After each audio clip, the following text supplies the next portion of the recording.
गोव्यामध्ये आज राष्ट्रीय ओबीसी महासंघाचं अधिवेशन आहे। मुख्यमंत्री देवेंद्र फडणवीसांच्या हस्ते अधिवेशनाचं उद्घाटन होणार आहे। गोव्याचे मुख्यमंत्री प्रमोद सावंत यांच्यासह या ठिकाणी ओबीसी नेते अनेक ओबीसी नेते गोव्यातले देखील उपस्थित असतील। गोव्याचे मुख्यमंत्री प्रमोद सावंत हे सह उद्घाटक असणार आहेत या अधिवेशनाचे।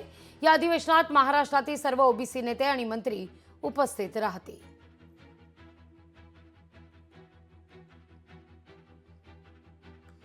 तर राष्ट्रीय ओबीसी महासंघाचं 10वं अधिवेशन आज गोव्यात होत आहे। या अधिवेशनाचं उद्घाटन राज्याचे मुख्यमंत्री देवेंद्र फडणवीस करणार आहेत। तर गोवा राज्याचे मुख्यमंत्री डॉक्टर प्रमोद सावंत सह उद्घाटक असतील। प्रमुख पाहुणे म्हणून हंसराज अहीर, चेअरमन राष्ट्रीय मागासवर्गीय आयोग, महसूल मंत्री चंद्रशेखर बावनकुळे, महाराष्ट्र ओबीसी मंत्री अतुल सावे देखील उपस्थित राहणार आहेत। या अधिवेशनात विविध प्रलंबित मागण्यांसंदर्भात ठराव पारित होणार आहे। या सगळ्या संदर्भात बबनराव तायवाडे आणि सचिन राजूरकर यांच्याशी संवाद साधलाय आपले प्रतिनिधी अनिल ठाकरे यांनी। राष्ट्रीय ओबीसी आयोगाचं 10वं अधिवेशन आहे ते गोवा येथे होऊ घातलेलं आहे। मी गोवा येथे आहे, या स्टेडियम मध्ये 10वं अधिवेशन होते आहे आणि या अधिवेशनाचे उद्घाटक आहेत ते महाराष्ट्र राज्याचे मुख्यमंत्री देवेंद्र फडणवीस आहे आणि गोव्याचे मुख्यमंत्री देखील आहे। आपण थेट ओबीसी आयोगाची राष्ट्रीय ओबीसी आयोगाचे जे अध्यक्ष आहे बबनराव तायवाडे यांच्यावर थेट जाणून घेऊ।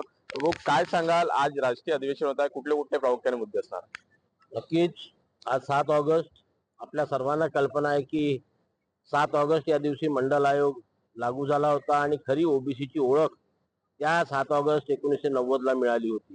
आणि म्हणून 7 ऑगस्ट हा दिवस संपूर्ण देशातील ओबीसींच्या स्मरणामध्ये राहावा म्हणून आम्ही दरवर्षी 7 ऑगस्टला हे राष्ट्रीय महाअधिवेशन देशाच्या विविध राज्यामध्ये घेत असतो।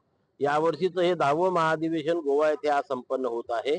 या महाअधिवेशनाचे उद्घाटन महाराष्ट्र राज्याचे मुख्यमंत्री माननीय देवेंद्रजी फडणवीस, गोवा राज्याचे मुख्यमंत्री माननीय प्रमोदजी सावंत यांच्या हस्ते होणार असून महाडीबीटीच्या माध्यमातून दिल्या जातात त्यांचे पैसे 1 तारखेला त्यांच्या खात्यामध्ये जमा व्हावे या राज्याशी संबंधित राहणार आहे। गोवा राज्याचे मुख्यमंत्री या ठिकाणी येणार आहेत। त्या गोवा राज्याशी संबंधित मागण्या आम्ही त्या ठिकाणी मांडणार आहोत। संपूर्ण जेवढ्या संघटना त्या मागण्या करत होत्या या जात निहाय जनगणना करण्यात यावी। आता सरकारने घोषित केलं आम्ही 2026 आणि 27 पासून जात निहाय जनगणना सुरू करू। ते करतील, नाही करतील तर आम्ही आहो ना, पुन्हा संघर्ष करण्यासाठी आम्ही आहो। एकंदरीत आहे संघर्ष केल्याशिवाय फळ मिळत नाही असं मत यांनी व्यक्त केलं आहे। अनिल ठाकरे, लोकशाही मराठी, गोवा। लोकशाही मराठी ऐका, पहा, जागरूक रहा।